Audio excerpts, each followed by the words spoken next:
गए तो प्रयागराज नाराज होकर भगवान के पास पहुंचे और भगवान से बोले, भगवान आपने मुझे कैसा राजा बनाया है, मैंने वृंदावन को बुलाया और वृंदावन नहीं आए। तो भगवान ने कहा, प्रयागराज मैंने तुम्हें तीर्थों का राजा बनाया है परंतु अपने घर का राजा नहीं बनाया। तो जो वृंदावन धाम है वो हमारे प्रभु की नगरी है ना। अब लोगों को आपने गांजा चरस इसका नशा सुना होगा, लेकिन हमारे रसिकों को वृंदावन का नशा है। लेकिन वृंदावन का नशा क्यों है, वृंदावन में आखिरकार ऐसा है क्या?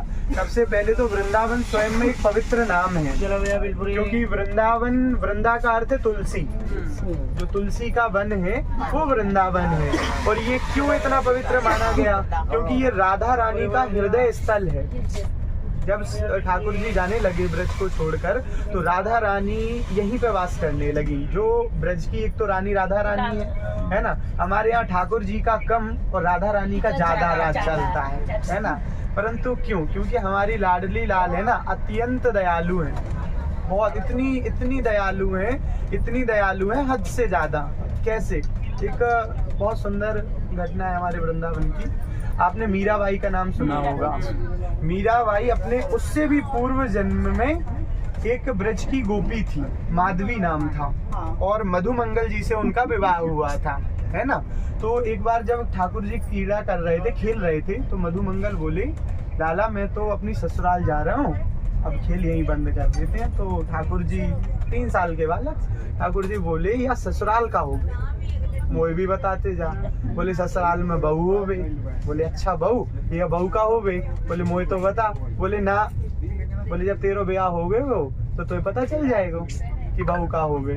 बोले अच्छा। तो कहा, ठाकुर जी शरारती तो थे ही, ठाकुर जी से रहा नहीं गया। ठाकुर जी मैया के पास पहुंचे, यशोदा मैया से पूछे, मैया ये बहू का हो गई?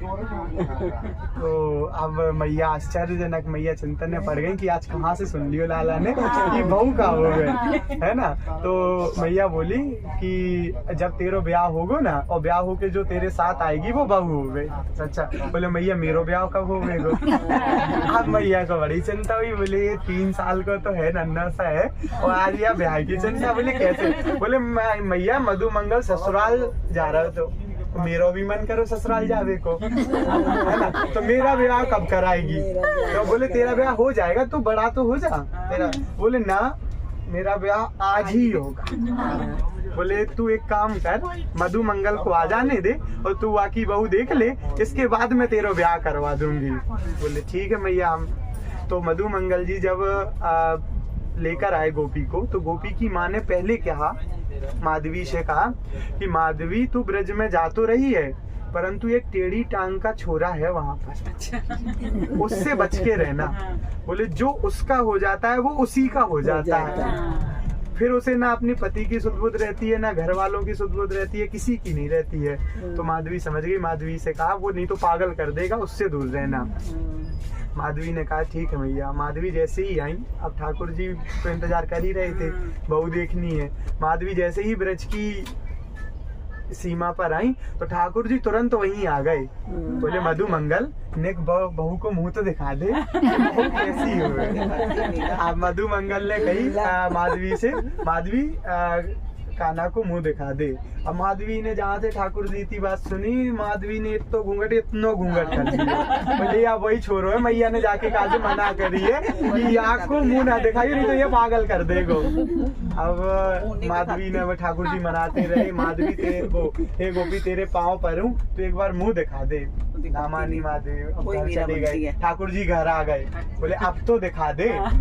वहाँ पे भी नहीं दिखाया। ठाकुर जी ने कहा जा, आज के बाद तेरा मुंह ही नहीं देखूंगा, ठीक है, और ना तुझे अपना मुंह देखूंगा। ठाकुर जी जब बाहर गए, मधुमंगल जी से बोले, मधुमंगल तेरी बहू का कानी है का? बोले ना। बोले फिर काली है? बोले ना।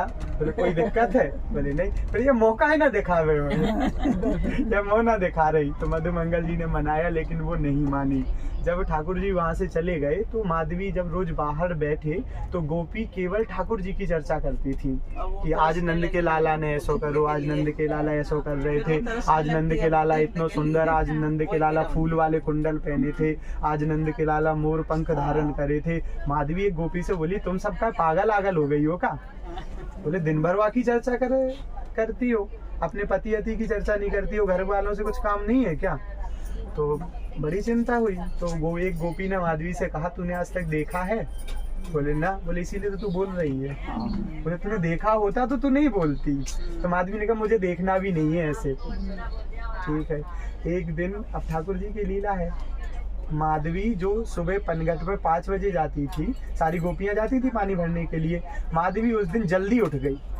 माधवी 3 बजे उठ गई और माधवी को लगा कि समय हो गया है। माधवी ने पानी भरने के लिए पनघट पर गई माधवी, और जैसे ही घड़ा भरा तो घड़ा इतना भारी हो गया कि वो उठ नहीं। और माधवी यहाँ वहाँ देखे कि आज एको गोपी ना आई, समय भी हो गए। आज माधवी ने सोची कुछ काम होगा, तो इसीलिए गोपी चली गई। अब वो घड़ा ना उठे माधवी पे। माधवी ने देखा कि एक 3 साल का इतना सुंदर बालक आ रहा है वहां से।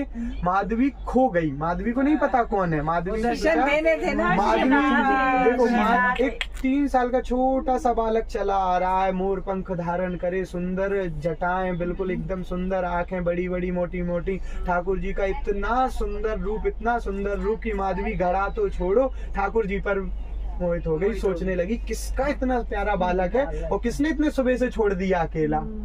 तो उसने वो वहां पे आके बोली मैं तेरी कुछ मदद करूं? बोले हाँ लाला, ये मटका नहीं उठ रहा है, ये उठा दो। ठाकुर जी ने मटका उठाया, झुक के माधवी झुकी, और ज्यों ज्यों मटका बढ़ता जाए वह ठाकुर जी बढ़ते जाए। और जैसे ही ठाकुर जी ने मटका रखा और आंखों से आंखें मिलाई माधवी से, माधवी मानो शरीर से जैसे प्राण निकल गए। शरीर से प्राण निकलने पर हम लेट जाते हैं, माधवी उसी समय वैसे ही खड़ी है। माधवी अब ये पलकें भी नहीं झपक रही हैं, पलकें भी बंद हो गई। जो ठाकुर जी ने अपनी आंखें निगाह भरा है, अपना स्वरूप ठाकुर जी ने माधवी के अंदर भरा है, वो रूप माधवी के अंदर भर गया। अब माधवी की पलकें भी नहीं झुक रही। अब माधवी वहां 2-3 घंटे से ऐसे ही खड़ी और ठाकुर जी चले गए। जब गोपी आई, बोली अरे माधवी का हो गया? बोले मोह को तो बाकी दर्शन करने हैं। अब गोपी तुरंत समझ गई कि लाला लीला कर गए। अब माधवी रोए, इतना रोए, इतना विरह करे, इतना विरह करे, इतना विरह करे कि मुँह को तो दर्शन करवा दो, लेकिन ठाकुर जी की लीला, ठाकुर जी के दर्शन ना है। माधवी को घर ले गए। माधवी रो रो के परेशान है, ना खाए ना पिए, केवल एक चिंतन करे कि ऐसी मोटी मोटी आंखें, ऐसे घुंघराले बाल, ऐसा सुंदर चेहरा, मोर मुकुट धारण, इतना सुंदर स्वरूप, मुझे तो उनके दर्शन करने हैं, लेकिन ठाकुर जी के दर्शन ना। अब एक दिन गोवर्धन, जब अपने दर्शन तो कैसे दर्शन, ठाकुर जी ने गोवर्धन जब उठाया तो एक गोपी ने कहा माधवी गोवर्धन आज पूजा है, चल वहाँ ठाकुर जी आएंगे तो वहाँ तुम्हें दर्शन हो जाएंगे। अब माधवी गई वहाँ दर्शन के लिए, तो गोपी कहे वो रहे ठाकुर जी, लेकिन माधवी की आंखों से ओझल हो जाए, माधवी को ना दिखाई दे। माधवी आंखें धोए, आंखें मीड़े, लेकिन ठाकुर जी ना दिखाई दे। माधवी सोच रही यहाँ से अच्छे तो मैं मर जाऊं, ठाकुर जी ना दिख रहे हैं मुझे। वे खूब रोई, लेकिन ठाकुर जी ना दिखे।